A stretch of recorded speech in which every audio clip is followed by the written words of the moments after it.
বাঁকুড়া পুরসভা 23 নম্বর ওয়ার্ডের মোহাম্মদ পাড়া এলাকায় অভিযান চালিয়ে এক ব্যক্তির বাড়ি থেকে 4 কেজি গাঁজা উদ্ধার করেছে পুলিশ।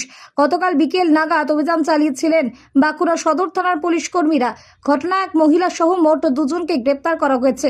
ঠিক কী কারণে বাড়িতে গাঁজা মজুত রাখা হয়েছিল এবং এই ঘটনার সাথে আরও কেউ জড়িয়ে রয়েছে কিনা তা জানতে ধৃত দুজনকে জিজ্ঞাসাবাদ শুরু করেছে পুলিশ। গৃহস্থের বাড়ি থেকে গাঁজা উদ্ধারের এই ঘটনায় মোহাম্মদ পাড়া এলাকায় যথেষ্ট চাঞ্চল্য ছড়িয়েছে। 4 কেজি 170 গ্রাম পাওয়া যায়। বাথরুম থেকে পাওয়া গেছে। এটা ঝুলনের বাড়ি, ঝুলন শেখ। পুলিশরা বললো আপনার ঘরে গাঁজা পাওয়া গেছে, আপনার বাড়িতে নেই। গাঁজা বেশা বলতে পারছি না, প্রথম আমি দেখছি তো, আমি কাজে ফাজে ব্যস্ত থাকি তো। হ্যাঁ, প্রচুর লোকজন যা এসছে যাচ্ছে এসছে দেখছি।